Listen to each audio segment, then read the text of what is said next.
Galera, vamos para mais um vídeo da série Isso Cai no Concurso.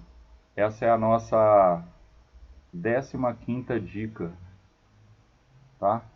Ou seja, 15º tema diferente que a gente pode estar, que a gente deve, né? Pode estar não, que a gente deve estudar para os concursos públicos na área da fisioterapia. Essa é uma questão do cargo de fisioterapeuta da Assembleia Legislativa do Maranhão no ano de 2022. É a questão número 32 e ela fala o seguinte: é um paciente do sexo feminino, 59 anos, ajudante de serviços gerais, trabalhava pegando e carregando peso em empresa, bem como fazendo movimentos repetitivos. Ficou afastada pelo INSS por 7 meses, fez tratamento medicamentoso sem resultado satisfatório e há 7 anos não consegue mais trabalhar.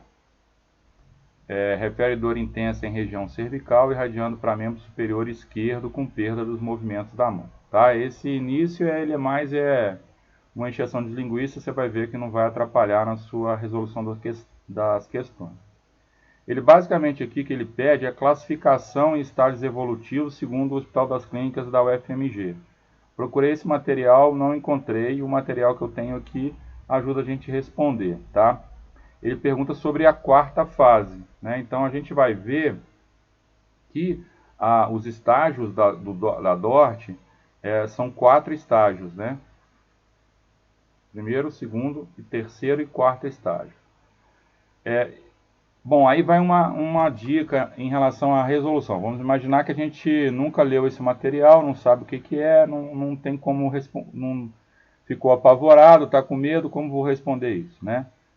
Então é o seguinte, se ele fala em 4 estágios evolutivos e pergunta o último, a gente vai ter que ir na sintomatologia e nos sinais clínicos o pior possível dentro do quadro clínico do paciente, né?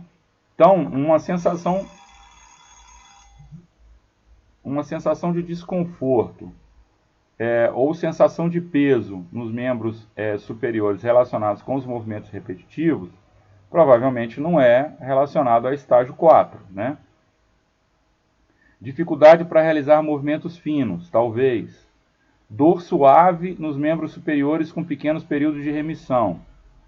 Pode até ser, mas dificuldades para realizar movimentos finos mais complicado do que dor suave, né? Então, por que eu vou optar por dor suave? Sensação de desconforto ou peso nos membros superiores que aparecem no pico de produção, piorando ao final da jornada de trabalho. Isso está muito mais para alterações intermediárias do que estágios finais de alguma patologia musculoesquelética. Tá? Então, pela dedução, dificuldade para realizar movimentos finos seria a sintomatologia mais grave dentro dessas 4 que ele citou. E realmente é a correta, né? A resposta correta dessa questão é a letra B, dificuldade para realizar movimentos finos. Aí eu trouxe para vocês aqui uma classificação que é dividida em 4 estágios. O grau 1 ele é caracterizado por a sensação de peso e desconforto no membro afetado, dor localizada no membro afetado, sem irradiação nítida, geralmente leve quando presente, muito leve, muito fugaz, né? Mas ela vai piorar com a jornada de trabalho, melhora com o repouso, ausência de sinais clínicos e bom prognóstico com tratamento adequado. Ou seja, é o típico situação inicial que a gente deve pegar, né, com um objetivo preventivo de não cronificar um quadro desse paciente. Tá? Então, basicamente são sintomas leves, que pioram, obviamente, com a jornada de trabalho, mas que melhoram com o repouso.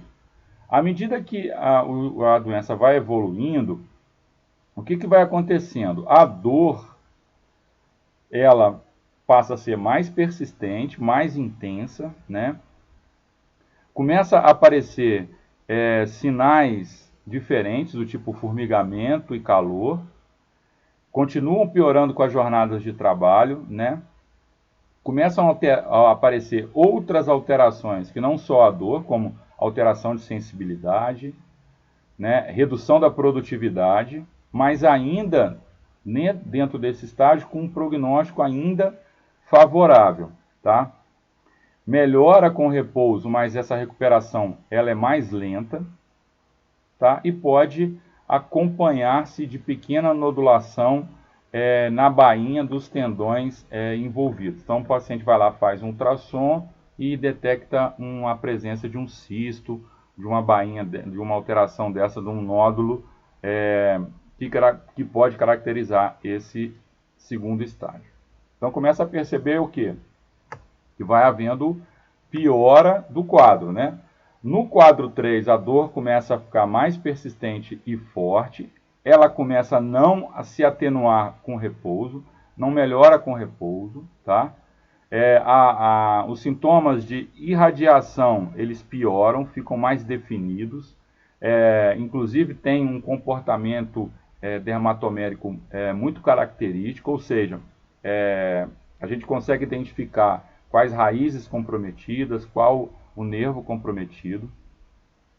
E aí começa a aparecer uma redução de força, tá, né? Se há um comprometimento da inervação periférica, né? Neurônio motor inferior.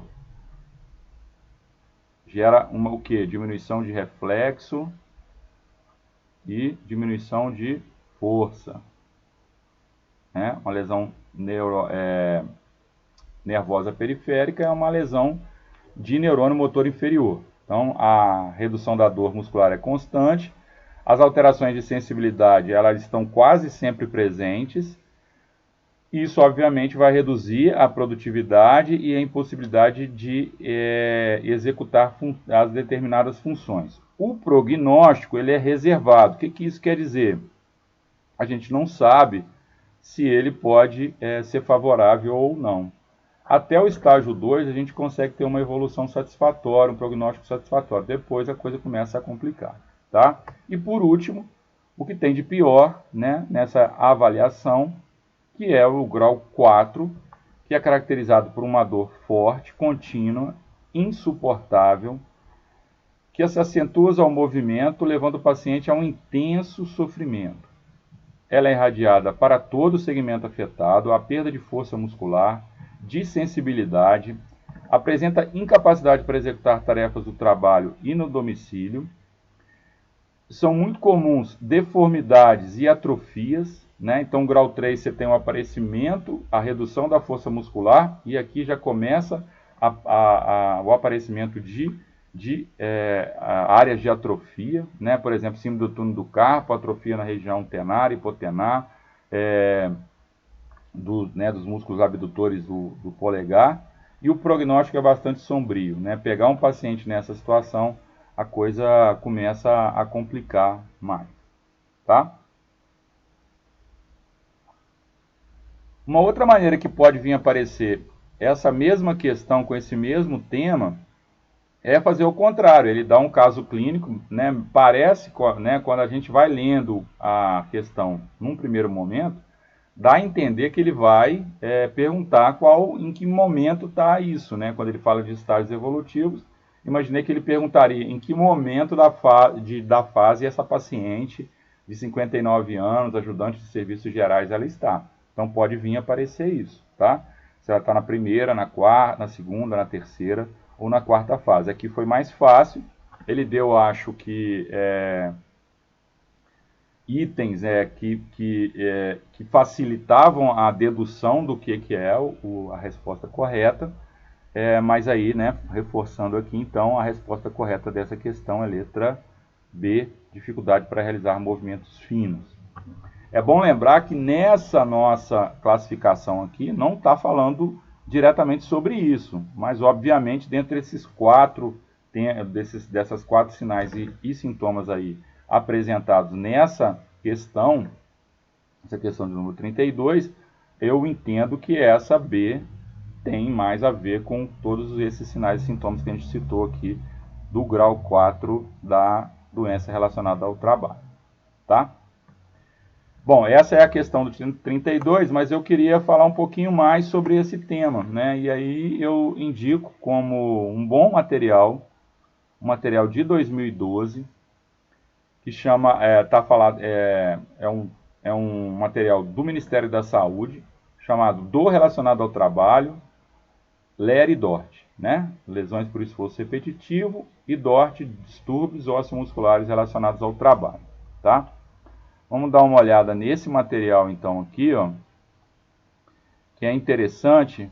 Algumas coisas aqui que eu queria chamar a atenção de vocês aqui, ó, lá na página 10. Vamos lá na página 10.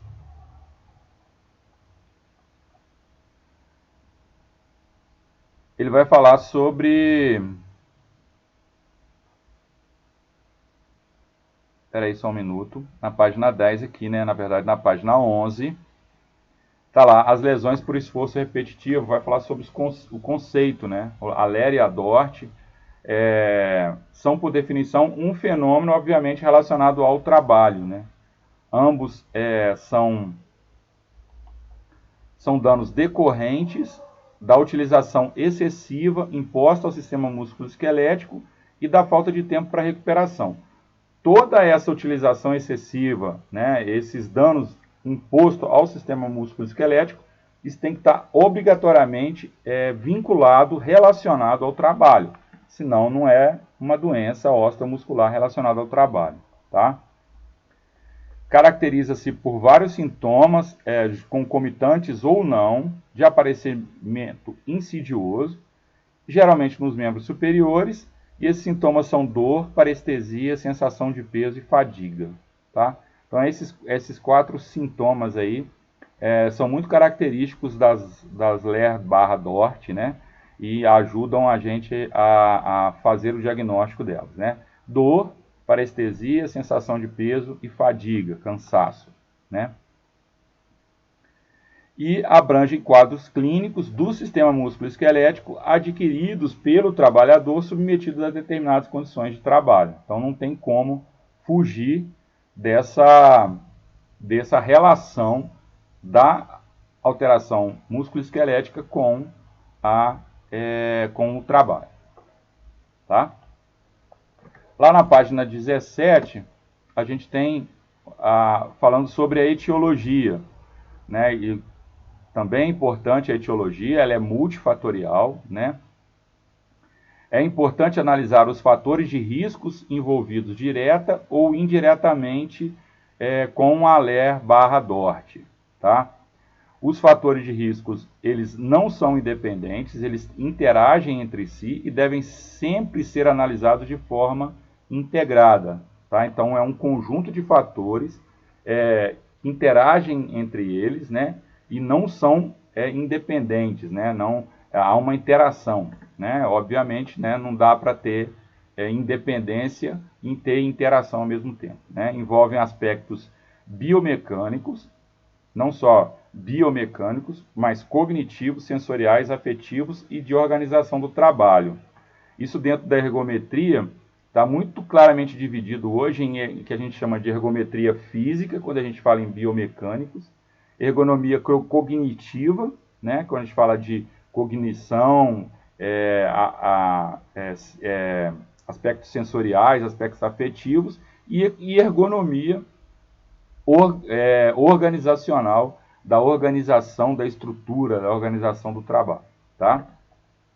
Então, fatores organizacionais como carga de trabalho e pausas para descanso podem controlar fatores de risco quanto à frequência e à intensidade, tá? Aí ele fala aqui ainda, no segmento aqui, dos fatores físicos de risco não organizacionais. Coloca entre parênteses a ideia de que existem fatores que são físicos, existem fatores cognitivos e fatores organizacionais. A ergonomia, né, como eu citei anteriormente. A ergonomia física, a cognitiva e a organizacional. Os fatores físicos de risco, que não tem a ver com as organizacionais, ele coloca destaque em 4 elementos aqui. As regiões anatômicas submetidas a esses fatores de risco, normalmente, como eu falei anteriormente, são membros, a LER e a DORT está muito direcionada, muito relacionada com membros superiores, né? Então, cotovelo, punho, ombro, mão, pescoço, etc. a magnitude ou a intensidade desses fatores de risco, né? A carga musculoesquelética, por exemplo, né? O peso levantado do objeto, as características psicossociais do trabalho, podem ser percepção do aumento da carga de trabalho, tá? Então, variação do tempo dos fatores de risco, duração do ciclo do trabalho, tempo de exposição aos fatores de risco, tempo de latência das lesões e dos distúrbios pode variar de dias a décadas, né? E esses fatores podem ser agrupados em vários grupos diferentes, relacionados, né?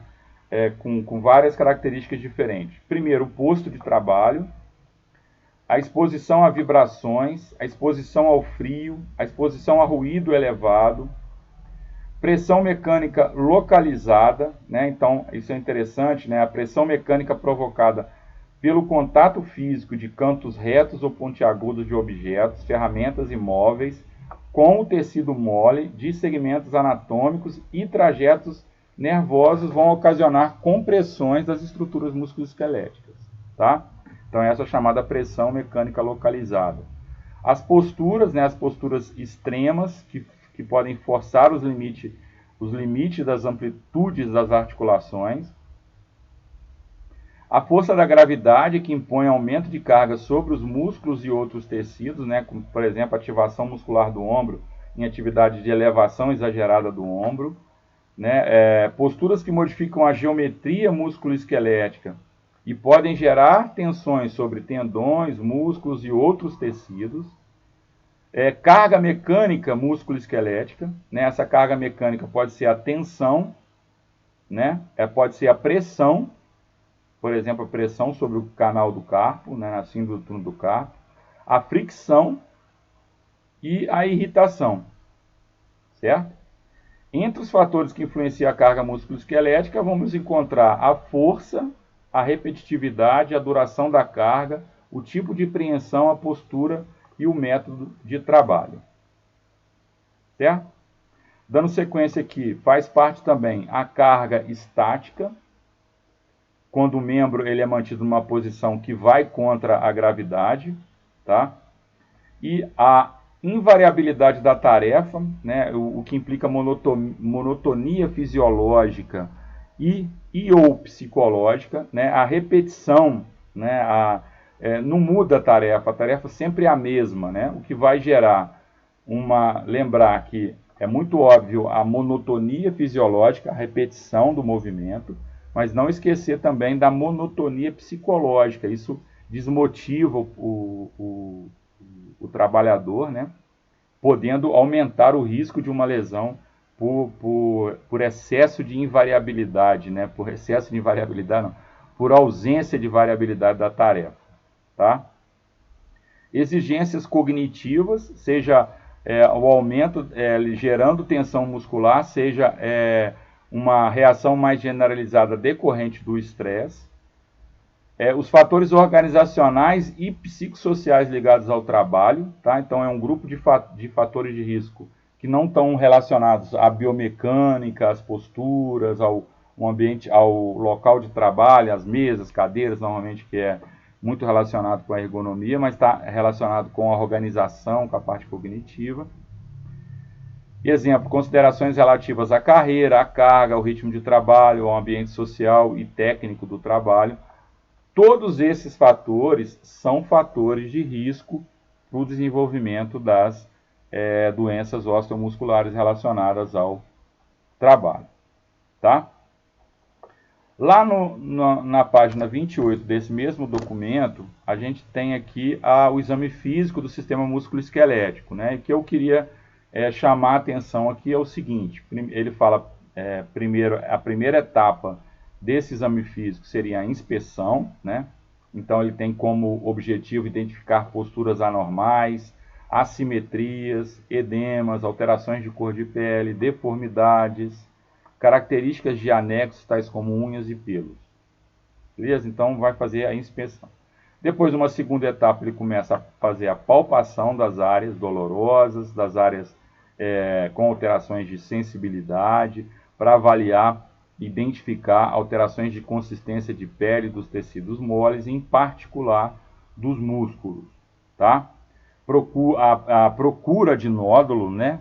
Nódulos císticos ou não, zonas de contratura em grupos musculares afetados e uma sensibilidade excessiva ao simples toque, né? Ou a hiperalgesia ou a alodínia ou alodinia, que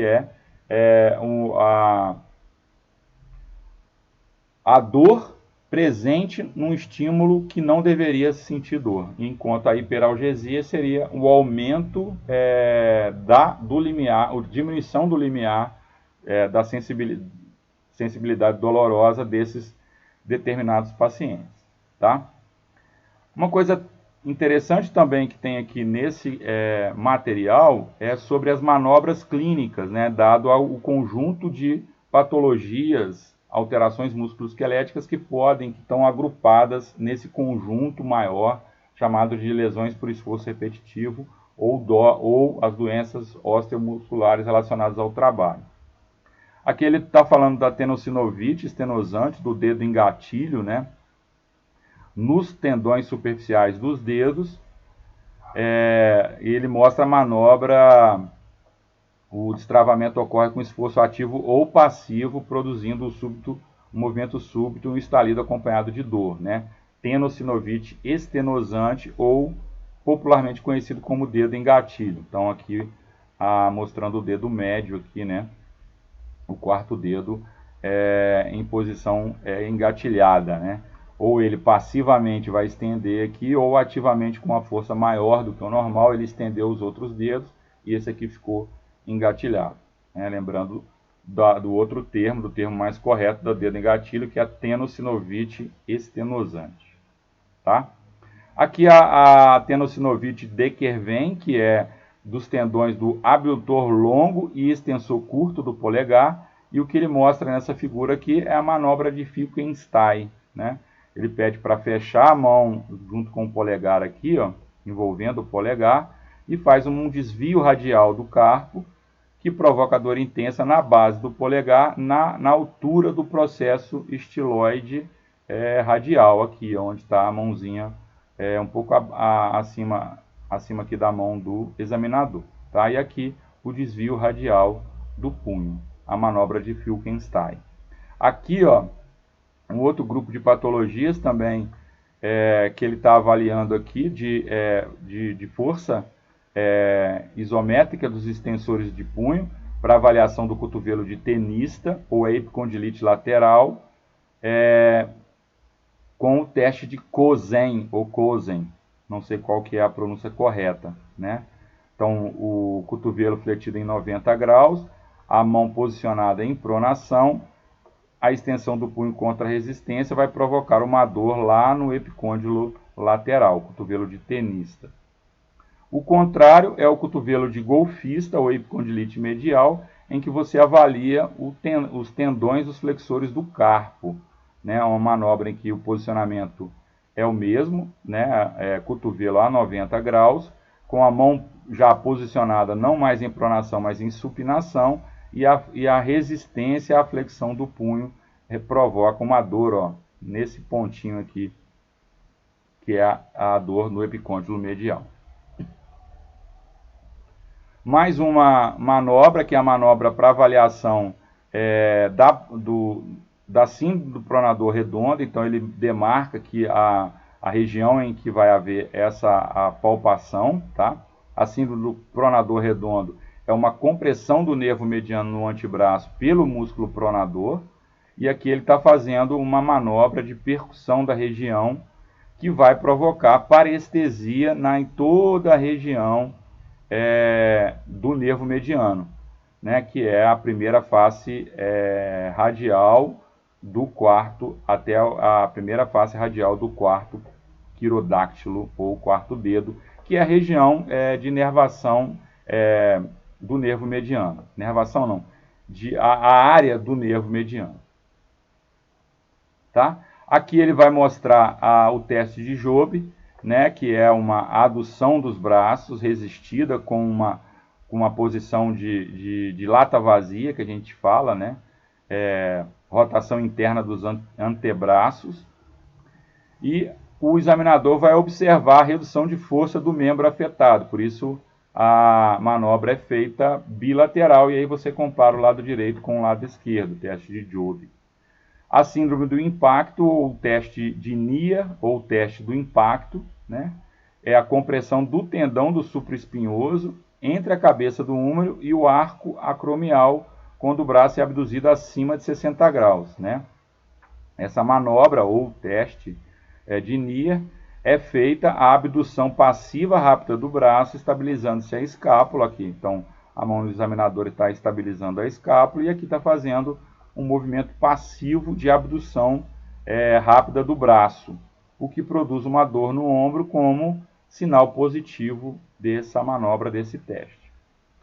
O próximo aqui é a tendinite bicipital, que o paciente vai manifestar uma dor na região anterior do joelho, e a manobra característica é a manobra de Argson, né? Cotovelos a 90 graus, supinação resistida, tá? E aí vai haver dor na região anterior do ombro. O paciente vai relatar a dor anterior na região do ombro, isso caracterizando um sinal positivo, então. Aqui o sinal de Tinel, ou Tinel, né, a manobra de Tinel, que é a percussão do ligamento volar. Então, ó, é importante isso, percussão do ligamento volar, que vai provocar dor e parestesia na área do nervo mediano, que é essa área aqui, ó, mais a face radial do quarto dedo, que é essa aqui, ó, metade do dedo aqui, ó, tem a face ulnar e a face radial, tá? O rádio está aqui, né? Então, a face radial. Então, essa região toda aqui do nervo mediano vai ter como sinal positivo dor ou parestesia, acima do túnel do carpo. Aqui, ó, o nervo mediano e os tendões flexores dos dedos atravessam o túnel, formado posteriormente pelos ossos do carpo e anteriormente pelo ligamento volar do carpo. É importante também saber quais os tendões flexores estão ali dentro do túnel, tá? E quais os ossos que compõem essa região posterior do túnel. Anterior, ligamento volar, posterior, os ossos importantes. Então, todas as estruturas que fazem parte é importante. Essa aqui é a manobra, o teste de Gerber, ou Gerber, que é a tendinopatia do subescapular. Então, o paciente faz esse movimento aqui, né, de rotação interna, mais o dorso da mão apoiado na região lombar. O objetivo é afastar o dorso da mão da região lombar. Se ele não conseguir, tendinopatia do subescapular, presença de dor ou a dificuldade, né, a fraqueza, né, a dificuldade está muito mais relacionada a uma lesão parcial ou total do músculo subescapular, e dor mais uma tendinopatia desse mesmo músculo, tá? Então essa chamada manobra ou teste de Gerber. Aqui é a tendinopatia do infra, né? O infra é um rotador externo, né? Então você vai fazer a manobra com o ombro abduzido a 90 graus, rotação externa com a palma da mão voltada anteriormente, ó, e o cotovelo fletido a 90 graus. Você vai resistir a essa rotação externa. Qual que é o sinal positivo? O paciente vai relatar dor. É a tendinopatia do infraespinhoso, ou infraespinhal. A manobra de Speed também é um teste para avaliar a tendinopatia do bicipital. Então, a manobra de Ergson e a manobra de Speed são os dois testes utilizados para a tendinopatia do bicipital. É uma resistência à flexão do braço, e o paciente com a mão supinada vai haver como teste positivo o paciente relatando uma dor na região anterior do ombro. Esse teste aqui agora é o teste para avaliação da síndrome do desfiladeiro torácico, o teste de Addison. Né? Pede o paciente para abduzir o braço com o cotovelo em extensão e promove uma leve rotação do ombro. A cabeça do paciente vai voltar para o lado examinado, tá? E se houver uma compressão vascular, lembrar que a síndrome do desfiladeiro torácico é uma lesão neurovascular, uma lesão compressiva do membro superior, mas de caráter neurovascular. O que isso quer dizer? Comprime nervos e vasos, tá? Então, o teste de Addison, ele vai avaliar uma compressão vascular. Por que ele está com essa mão, esses dedos aqui, ó, posicionados aqui? Ele está avaliando a ausência ou a redução do pulso radial com essa manobra aqui de rotação externa do ombro. Tá? Se diminuir o pulso em comparação com um braço em posição anatômica em repouso, se diminuir ou ficar ausente, aí a gente está diante de um teste positivo de Addison, uma possível diagnóstico de síndrome do desfiladeiro torácico. Tá? Lembrando que essa síndrome decorre da compressão do plexo braquial, da artéria e da veia subclávia, quando da passagem justamente do desfiladeiro torácico, né, que é a região entre a porção anterior e média do músculo escaleno e o gradeado costal, né, costela cervical, a clavícula e o gradeado costal. E lembrando que a costela cervical, ela pode aumentar a chance do aparecimento desse desfiladeiro. É uma costela a mais, uma anomalia aí anatômica. Aqui o próximo é também um teste para avaliar síndrome do túnel do carpo, que é o teste do Fallen. No caso aqui ele está mostrando o teste do Fallen invertido. Tá? Os punhos são posicionados em flexão e os dedos ficam estendidos. Dor e parestesia na área inervada pelo nervo mediano. É positivo esse teste dado como positivo. Aqui é a manobra para avaliação do teste da síndrome do túnel de Guion, que é uma compressão não mais do nervo mediano, mas do nervo ulnar, tá? Na passagem pelo carpo, entre os ossos pisiforme e o âmago do amato, tá? Entre pisiforme e amato. Aqui também há uma compressão, no caso aqui ele está fazendo uma compressão, você também pode fazer uma percussão, né? Manobra de Tinel, da região provocadora e parestesia inervada pelo nervo ulnar, que é o quê? O quinto e a face ulnar do quarto quirodáctilo. Tá? Beleza? Então, é isso que tinha de interessante nesse material, que vale a pena dar uma olhada nele aí. Tá? Espero que vocês tenham gostado desse vídeo, né? Esse é mais um vídeo aí do nosso canal. Se você gostou, dá um joinha, compartilha, seja membro do canal, né?